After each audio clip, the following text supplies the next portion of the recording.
Welcome back mga kabarangay dito po sa ating Barangay New Zealand podcast na napapanood po sa ating PSTV Plus YouTube channel.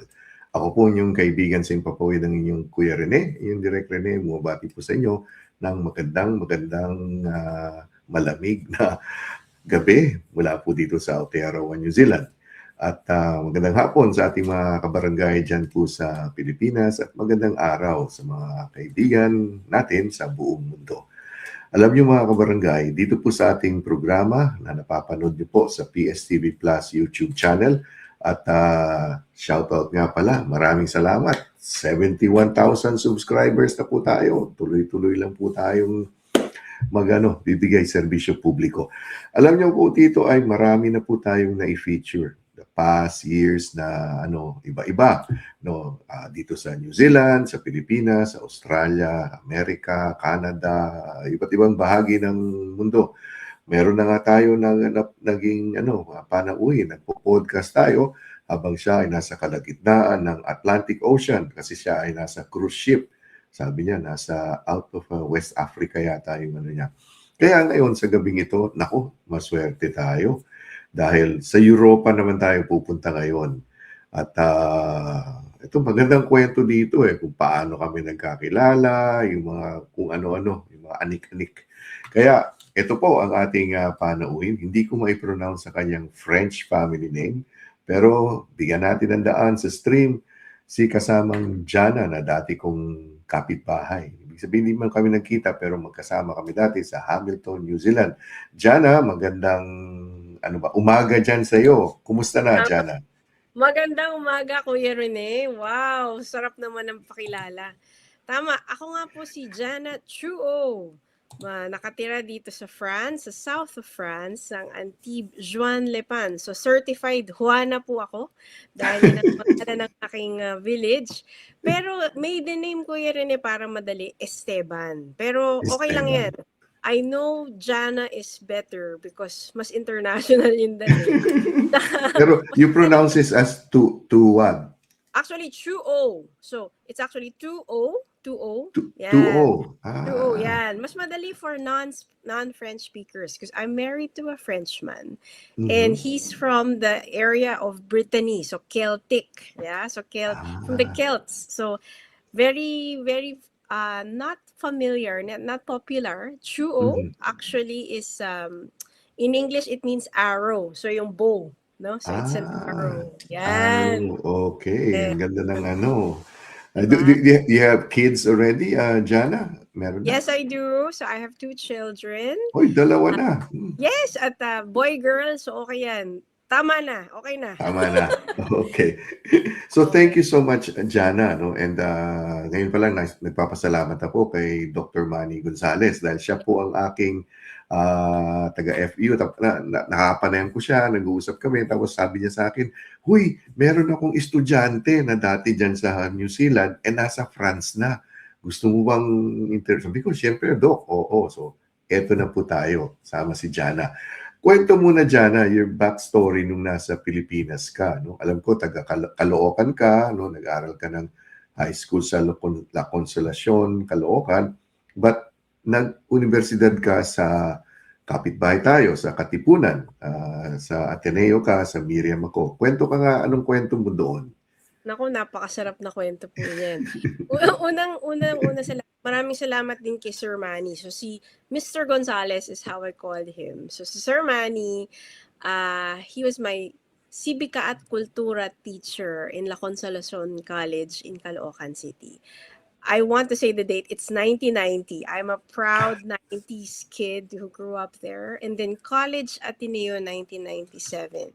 And Sir Manny was one of the first teachers who really inspired me to excel. Kasi during his advisorship, so home teacher ko siya, na naging third honor ako. Sabihin, naging part ako ng honor roll. Kasi ang ganda nung training niya sa mga bata. And, you know, maybe here in FEU, if you're following him, he's also the chair of the pagsasalin. So, translation languages talaga siya. And nagkita kami ulit sa Facebook recently. Basta, you know, for Facebook, I said, Sir Manny, I want to talk to you kasi ayun, I'm a Filipino diaspora now and I want to teach Filipino to my children, diba? So one thing led to another. But going back to my backstory, Sir Manny inspired me to dream beyond my little corner in Caloocan City. So I come from Ama Bini.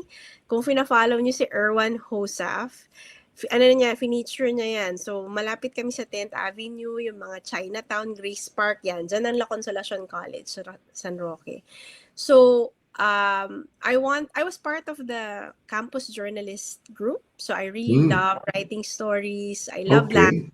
both Mhm. Filipino and English. But I also loved sciences. So, my mother is Chinese and my father is Filipino. That's why Esteban. So, ang Esteban ako. My father wanted me to be a senator. Back in those days, when you take up economics, you know, you can be in part of UP Diliman kasi very, very Mm. big talaga ang UP noon.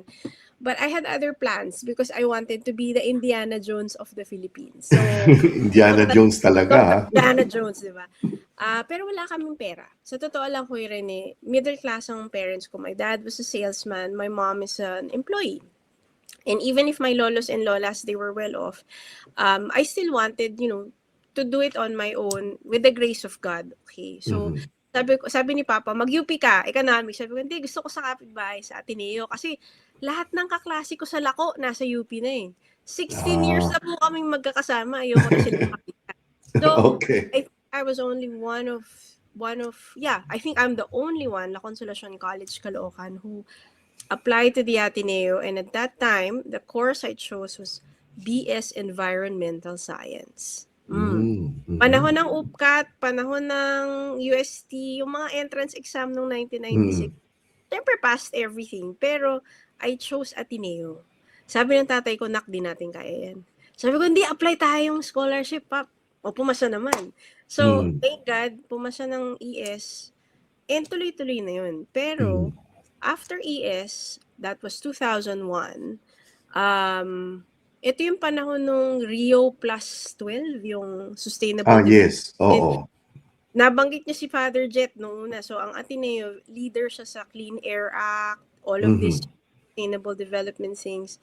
And I was inspired to maging tao para sa kapwa. Yan ang rally cry ng mga Atenista eh. Jesuitas, Tao para, oo, yung mga yes, Jesuita. Jesuita, diba? Gusto Men nila for others. men for others, or people for others, kasi babae po. People. Ay, okay. So, so, tao para sa kapwa. So, I joined the NGO world since 2001. So, this is still is, but then when I joined, it was at the height of community development, no? Mm. Philippines for social progress. And my first project was working with farmers in Mm. Pampanga, right? So, and doon ko natutunan na talagang, ang itsura ko noon, long hair pa po ako noon, sobrang payat, China, pero sumasakay sa kuliglig, pumupunta Ay, sa oo. yeah, kasi po, mahilig po talaga akong makipag-connect sa mga tao. So, Mhm. fast forward, 2008, I got the chance to apply for a scholarship in New Zealand through the Mhm. New Zealand Development Scholarships. Kasi, ang kwento ko po mahaba. Gusto ko po tikman lahat eh. So, Mhm. nag-NGO, nag-academe sa Lasal, the only Atenean at that time to join Lasal. Nagturo ka sa Nagturo Lasal? pa po. Oo. Lahat nga po ng mga teacher ko sa Ateneo, taksil! Bakit ka nandito Lasal? Pero, hindi, friendly naman. So, I love Mhm. them po. I love Lasal. It's just, it's a beautiful community. Tapos, nag-corporate din po ako. So, while I was in the corporate world, I practiced my environmental science degree. Alam niyo po yung dun sa Pasig River, yung mga malalaking oil, yung Yes, oo. verify. Yan. So, isa sa mga trabaho namin ay mag-check ng organic pollutants, volatile organic compounds, quality Hmm. control ng ating mga refineries. Mhm. Never ko na pong uulitin yun kasi pumapanik po ako dun sa taas kasama ng Oo. team. So sabi ko parang hindi ko na feel mag-scientist. Parang gusto ko na mag-crossover sa management. Mhm. So in New Zealand Development Scholarship, we had the chance to apply for 1.5 years master's courses Mhm. based on your profession. In my profession, I was an environmental scientist dealing with mangroves and coastal management. So University of Waikato offered this program called the Master of Social Sciences degree in cultural geography. So it's Oh, oh, yes, so that's it's my paborito ko yan, cultural geography. I Mm. love it. I mean, it really transformed my life. I didn't know that gender studies, history, all of this really helped amplify how people appreciated Mhm. natural sciences, 'di ba? Kasi syempre ako Correct. STEM, 'di ba? Yung mga ang tawag namin ng GIS, Geographic Information Systems, mga data Yes. Mm-mm. to map. But Mhm. then putting people's culture at the center really makes a difference. And that was what the University of Waikato taught me. Even more, at the Mm. University of Waikato, I was around 29 years old then. Alam naman, Atenista, di ba? So, Mm. we are in love with Jesus Christ. And Mm. my formators, they inspired me. Sabi ko, kasi 29 na ako. Hindi na ako mag-aasawa. Si Mm. Jesus na asawa ko. So, I wanted to join the Senakil Sisters, part of the Jesuit community as a scientist Ah, teacher. Pero okay. mahilig ako maglaro ng frisbee. So, ultimately, Mm. Waikato has a team. So, they call them Hammertron. A play to Hammertron, ah. throwing hammers, di ba? So, my friend, and he's there in New Zealand right now. His name is Amar Darakovic. He was my parang senior. Siya yung nag-invite, ano yun? Orient sa akin as a Mhm. master. Pero magkakaedad kami. Sabi ko, wala ba naglalaro ng frisbee dito? Ay, nako, sabi niya. Yung flatmate ko, Frances yun. Mm. Baliw na baliw sa frisbee. Siya kausapin ko. And syempre, alam niyo na, siya yung asawa ko ngayon. So Philippe and I were like literally boy next door, and I was so excited to meet him because he plays frisbee, Mhm. and he's also from France. And before New Zealand, I worked in France for a few months. Oh. Yes, it was such a privilege ko yun na yung inaral namin yung water systems tsaka forest along the La Loire. So it's the biggest river system in the center of France. Mhm. And I got to work with the Rotary engineers and people who were there. Doon ko Mm. natutunan ang France. Kasi actually sa atin sa Manila, parang ano ba naman, France, Paris is the Oo, concept. correct. Yun lang, Oh, oo. mga hindi naliligo yung mga yan dahil mahal. Ay, naku talaga, on record tayo. Pero yan talaga ang unang tanong sa akin ng parents ko. Yan ba ang boyfriend mo, naliligo? Sabi ko, syempre, naku, mas malinis pa nga po sa akin yan eh. Dahil, alam mo naman, he is a computer engineer. So, he was in the Department of Management, I think, the School of Management of Waikato. And Yung he's, nasa likod, yung kabilang apo, building. Oo. yes. So, anyway, bottom line, we played frisbee together and we graduated. He graduated before me, like around 2009. I graduated 2010. But Mhm. because I was a New Zealand scholar by the development cooperation between our country and New Zealand, I went Mhm. back home. And I Mhm. served under DENR. Yun yung Yes, parang you have to serve for your scholarship. correct, correct. So I was, parang si Sir Angie yata, the late Angie Alcala was my, not Angie Alcala, Si the general, what's his name? si ano, kalimutan. Oo. Opo, basta Ah, yun. So, he was secretary of DNR, and then I also served oo. a bit with Defensor. So, Mike Defensor. So, ang ano naman namin, claim to fame ng office namin. Wala na siya ngayon. Defunct na yung office na yun. They changed it to Bureau of Biodiversity. But our office was called Mm. Coastal Marine Management Office. And Ah. our role was to connect the communities with the policies that the department has. And dami, ang ganda din ng kwento niyan. Invite natin Mm. silang lahat. So, bottom line, I got to work for DNR, which was my dream. Kasi it allowed me to be Dr. Jones without the PhD yet. So, kasi Mm. lumilibot kami ng regions. Mhm. Tapos yung teacher ko din, her name is Dr. Georgine Primavera. She's retired now, but she's the mangrove scientist of the Philippines. Na-feature din po siya sa Time Magazine. Mhm. Alam mo, Jana, naalala ko na kasi habang sinasabi mo si General, namumukhaan ko siya eh. Si General Simatu. Yun, yun, di Frank ba? Simatu was Frank after. Simatu. There was Hindi ba another yun yun? one. De los Reyes? De los Reyes ba yan? De Los Reyes. Yan Alam ko eh. si Frank Simatu lang yung, hindi ko alam yung De Los Reyes eh. After siya ni Mike. So there was another one before Mike, and that was the the time I served at Iloilo. Okay. It was Oo. such a good time, Kuya Rene, pero God had other plans for me. Kasi 2010, that was like 6 years after the Asian tsunami. Remember the tsunami of Yes. December? December Yeah. 24 ba yun? Yes, December, sa Pasko nun Aceh. eh, sa Thailand. Sa Thailand, Aceh, oo. Aceh, that, right? So, ah mabangong-mabango ang mangrove ecosystem Mm. dahil sa biyaya niya sa coast. So, may Mhm. mga proven studies in India and in Thailand and around Southeast Asia that the tsunami's waves were decreased so much because of the green belt given by the mangrove. So, Mhm.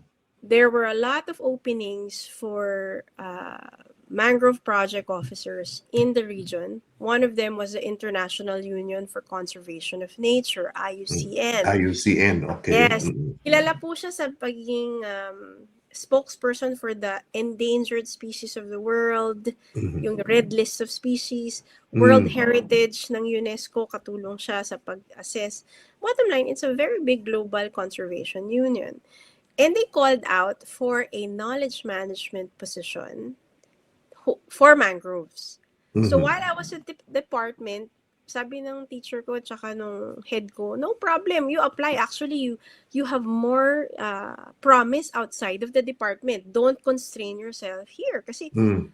at that time, syempre Philippines, no, wala namang opening for moving up for technical officers at our age. Correct. Oo. The Tama, end of tama. the day, gusto nating mag-improve, di ba? So, Mhm. I applied for that post in Bangkok. That was 2010.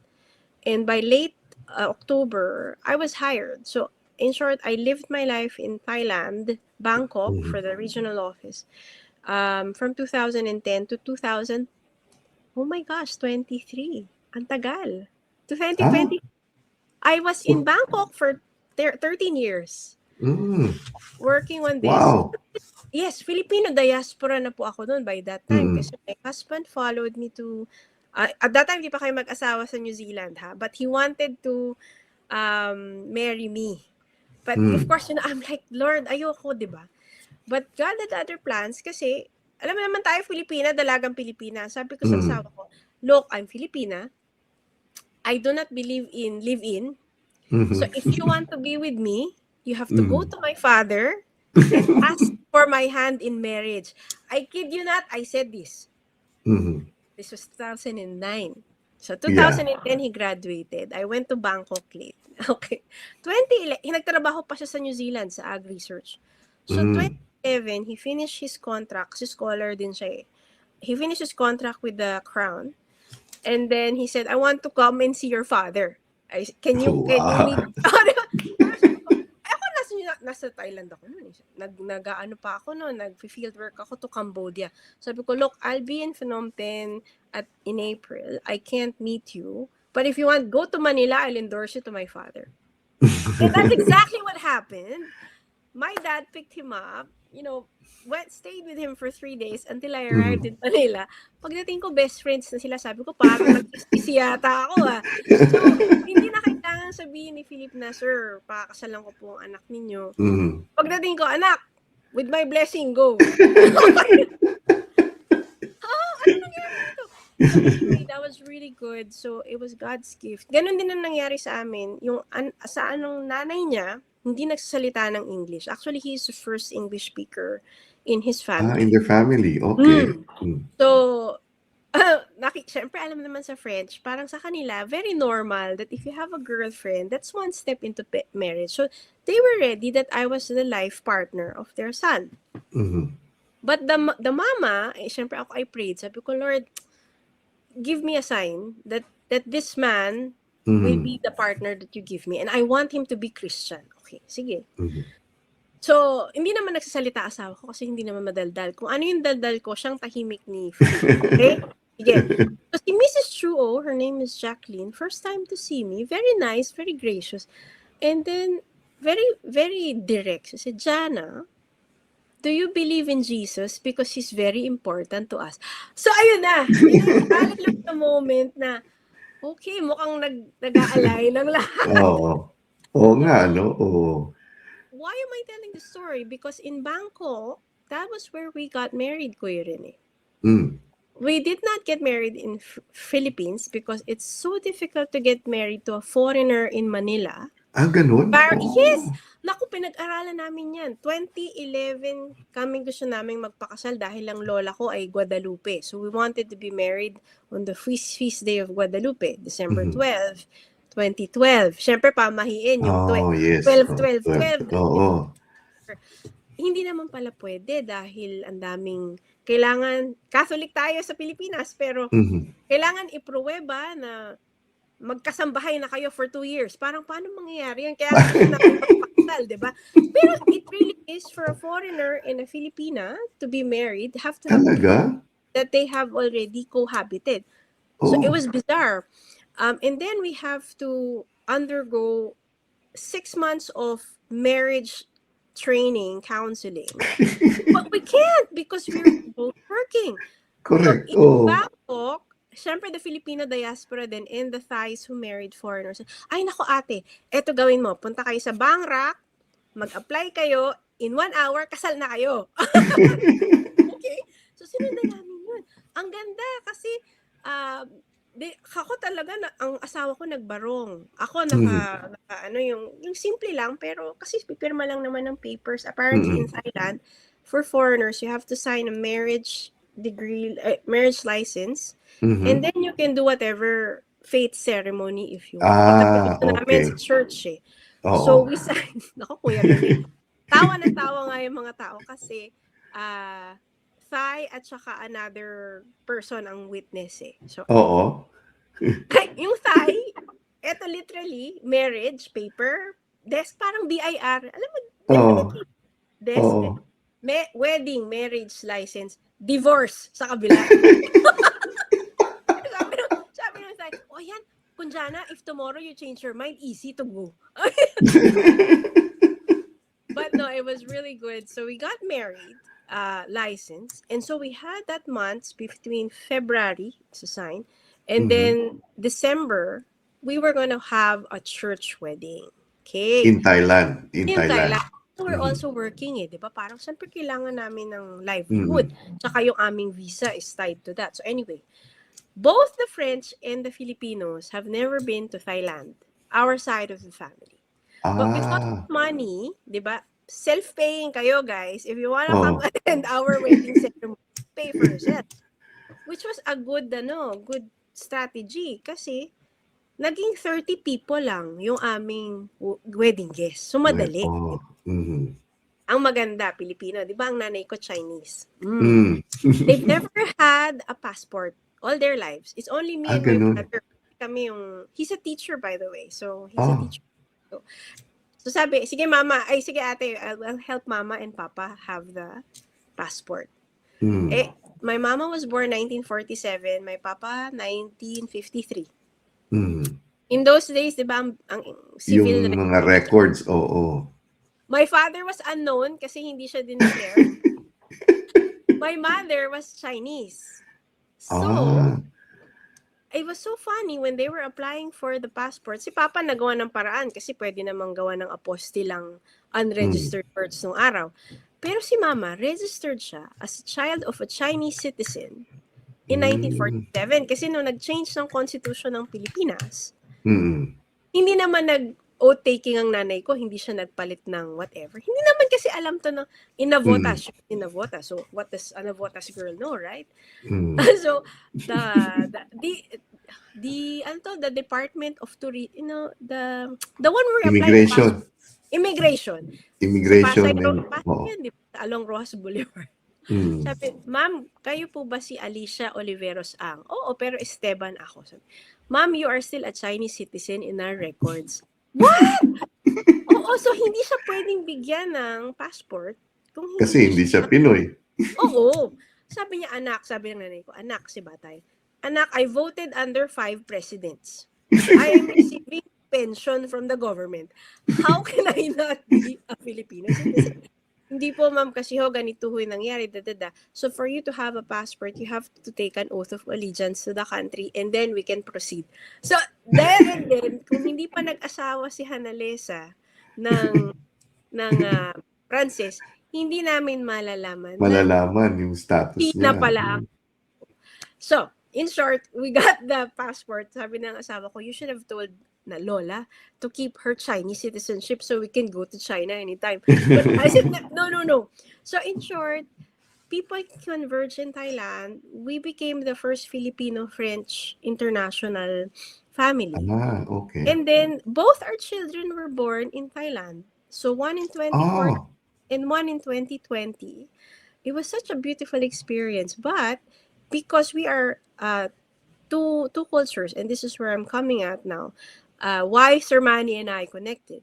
mhm, We found that we consciously, even before the birth, syempre family planning, we mhm, wanted both our children to have English and French as their base language, mhm, and any other language supplement. So that means mm. ako English, 'di ba? So we taught that to our kids. I spoke to them in English, which was not a problem. So they're both bilingual. But as they were growing up, and we noticed this with our eldest, because Lola and Lolo see them all the time. Thailand Hmm, naman, 'di ba? Malapit lang. mhm, She got the interest to learn Filipino. Ha? And hmm. then when my boy also, because we talk to Lola every time, and I speak in Filipino, da, da, da, Mama, we want to learn Filipino. Okay. So I Oh, connect with my diaspora friends who are also married to Greek, Cyprus, mhm. American. Paano ginagawa ninyo? Sabi niya, ang hirap dyan na kailangan namin mag-online. Yung isa gumawa siya ng business entirely to make her children know Filipino. So, Hmm, her name is Camille Filona and she's now in Cyprus. Meron siyang campus crates, Filipino traits in crates. Kasi parang bonfire. So, mga activity book. parang nakikita ko sa Instagram yun. Yan, oo. Oh, Kasi po, ang gusto namin, ang mga anak namin, ma-appreciate ang Pilipino, kulturang Pilipino, wikang yes. Pilipino, at Mm, young age. Then, if they want to speak it properly, madali na yan eh. Kasi nakita ko na po yan. Ang mga hmm, foreigner nga sa Pilipinas, hindi ba kilala nyo itong si influencer siya eh, si Kulas. Meron na siyang yung show sa Netflix. Canadian, oo. Exactly. Bakit natutunan niya ang Pilipino? Kasi meron siyang genuine interest. And I saw this in Thailand, Farang, we call them, the foreigners who are, oh my gosh, British to the core. Pero kung magsalita ng Thai, parang lokal. So Mm, sabi namin, ganyan din dapat tayo sa Pilipinas. Tapos ang mhm, daming mga, dito ngayon sa France, yun ang una kong ginawa, nagkaroon ako ng opportunity during the break between my employed life and now I'm doing consultancies, right?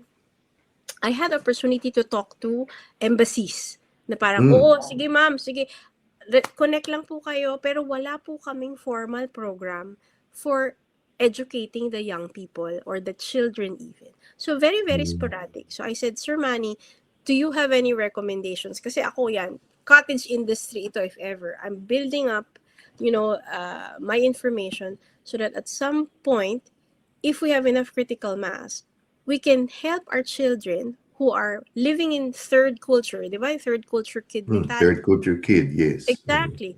But I want them to know and love Filipino. Not just Mm, learn, but really be in the vibe. Alam mo, meron akong kilala from New Zealand. Ayan na. Sabi niya, iko-connect ko kayo. So that's how we got connected. So I hope through oh, this podcast, there are other Filipina moms, immigrants who are also like this, Pilipinong mga anak ninyo. hmm, How did you, pero nasa New Zealand kayo, how did you make it embedded? Maganda po correct. kasi pag-usapan yan eh, di ba? Tayo, Mhm, Miriam, Ateneo, we are rooted in the Filipino being tao para sa kapwa. mhm, So, in our daily life, little things, it doesn't have to be so structured, but how do we bring Filipino into the lives of our children, right? So, mhm. kung if you allow, I know that we have some time constraint, pero Yeah, if you give me these 2 minutes, I will tell you what we're doing in the French yes. household, okay? Hmm, So, my boy is 5 years old. His name is Xavier. So, si Savvy. Savvy ang kanyang nickname. Then, my eldest is 12, Maya. Okay? Zavi calls ate, ate. So, Maya, mhm, ate. Ever since, it's ate. Soon as he was born, it was ate. And then, I call them anak. So, when I hmm, say anak, they know what anak means.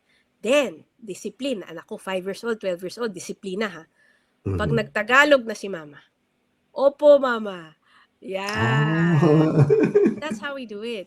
So, but then I want me being me. I'm a scientist as a background and also Mhm, Asian, di ba? I want it mhm, structured. But I don't have any tutorial. Tsaka dito sa atin, I'm so sorry. I know we're on record. Sabi nga ng mga anak ko, bakit mama yung mga Pilipino kapitbahay natin, we don't talk to hindi each other? masyado. Oh, yes, oo. Oo! Totoo We have yun. Kahit dito gano'n din, oo. konting-konti lang ang Mm. pero pag naku, we are on radio. Go ahead, sige. Yeah, no, it just so happened na a couple of days ago, nakita ko sa isang post ng dati kong co-teacher, so she moved to another school. Nag-organize sila mga teachers and parents. Ang tawag nila, Aral Filipino Academy or something. So I will link them with you, tayo, pag kasi may mga, nakikita ko may mga modules na sila Mm, ginawa, yung programs, ganun. That was simple things siguro. And I also have a former student ko sa Colegio San Agustin na nasa Spain. No, ganun din, no? Meron din sa France, si Paula. So I'll yes. try to connect with them kung paano ba natin na yung query mo, no, about language, about culture.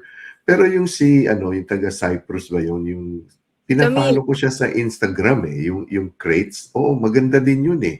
Maganda yes. rin yung program niya eh. Kuya, pwede mo siyang i-feature din kasi ang Yes. ganda niya. She used to work with National Geographic Asia. Oh, Atenista din po wow. yan. Tapos, Mm.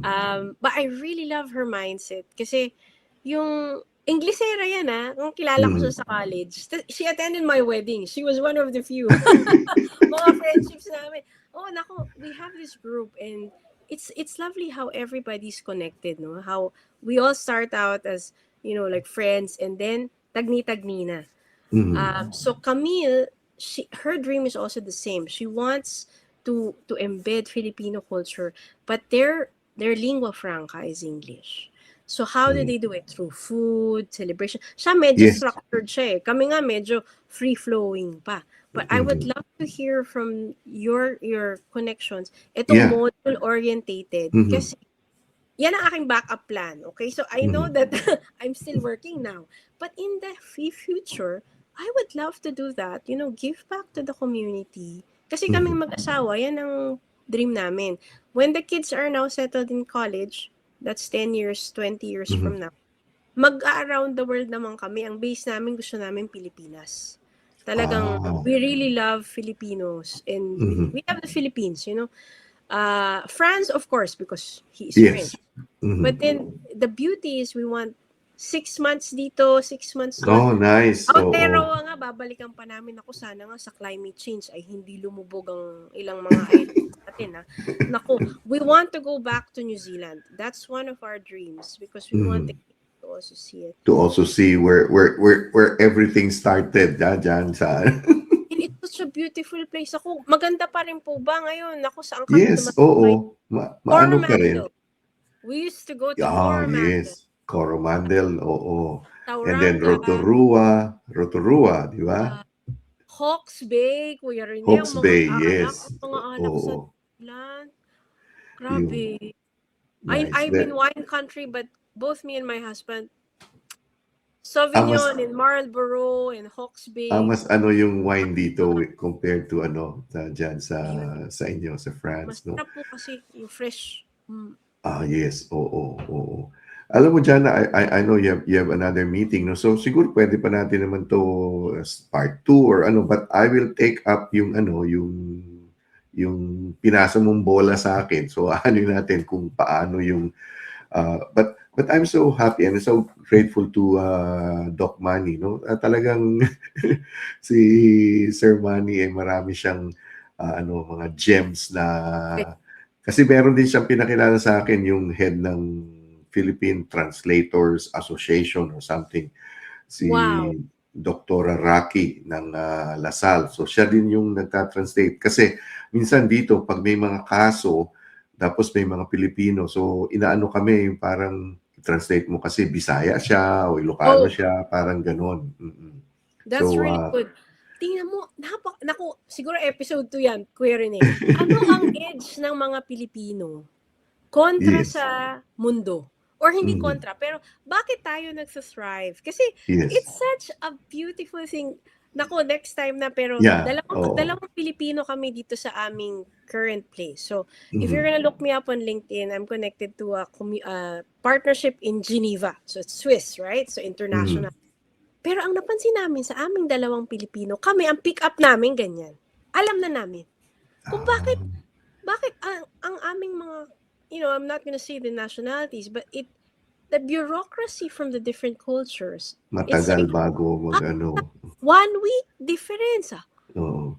Parang sa amin, gawin na natin yan. So, Oo. anyway, magpo-post din ako sa atin kung ilalagay nyo to dun sa inyong channel. Kung merong Yes, I will. I will. ipopost ko po yung aming community of practice na Oh, kaming dalawang yes. Pilipina ang Yes. tumatakbo. Actually, sisimula namin sa 20th of May at magkakaroon kami sa June 17 ng kababaihan, gender kasi. So sabi namin, we shall bring all the Filipinas, ha? Para naman, kahit mga Pilipino, mga lalaki, may mga gender practitioners na rin na lalaki. Oh, good, good. Gusto Oo. pasiglahin ang Yes. side of the world dito kasi nga dito, 'di ba, medyo katulad niya kailangan naka-formal. Pero masarap yung informal, yung Correct. kapihan, Oo. 'di ba? Kape, Oo, pandesal. nagkakape tayo, pandesal, o Yes. whatever na ano. Kaya nga, originally, kasi dati sa TV, radio ako, tapos nung nag-pandemic, so I switched to this one. So I was calling my program before Net Kapihan, no? Kapihan sa internet. So Net Kapihan. So I think I'll bring that back and Amazing. So Jana, maraming salamat and alam ko ito na yun, tuloy-tuloy na tayo magkukwentuhan dito and about your part of the world, and then of course itong yung gustong gawin, ako bilang isang guro, gusto ko ring mapalaganap itong ating yung ating kultura, ating lengguwahe, lahat ng tungkol sa atin. So thank you so much for the opportunity, Jana. Ha? At natuloy din tayo after medyo parang na hindi na yung schedule. Okay, so anong oras na dyan nga pala? 12 na ba? Ngayon po ay 11:56 ng umaga. Umaga, ng Biyernes, no? Biyernes pa rin. Biyernes. Naku, Sabado na Oo. ba dyan? Hindi pa, Biyernes pa lang. So, siya, magte-10 o'clock in the evening. So, parang 12 hours ang natin. Opo, mga Yun. 12, 11, ganyan. Ako Oo. remember, it's close to winter now, isn't it? Like Yes, May.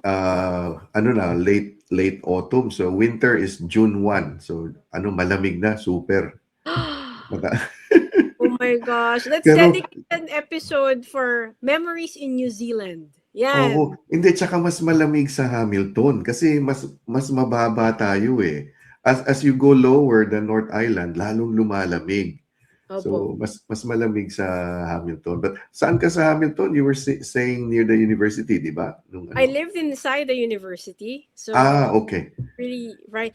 Ano bang pangalan niya? Nakalimutan ko na. Pero, Gray Street is 15 minutes away by bus. Kasi may mga Kaya tumatambay kayo sa Gray Street kasi yung bus number 13, naalala ko yun. Yes. May and good Dalawa yun eh. Kitchen. Gray Street Kitchen is still there. So we know Bobby. It's really good. The Eggs Benedict is still good. Are you still in Hamilton, Kuya Rene? No, I'm in Auckland, pero from time, siguro every 3 months pupunta ako doon. So I'm scheduled to go and parang lang, yung gusto ko yung vibe eh. Yes. I just moved here because of my kids, nag-aaral na and everything, but yeah. So thank you again, Jana. Maraming salamat and all the best sa'yo, and we will keep this ongoing. Siguro ito ay para makatulong din sa akin and sa lahat ng mga kababayan natin. So thank you so much. At nais ko rin magpasalamat sa ating mga viewers and listeners na pinayagan nyo kami ni Jana pumasok sa inyong mga tahanan, sa inyong mga puso sa mga panahon na ito. Maraming salamat. Thank you, take care, and God bless. Goodbye for now.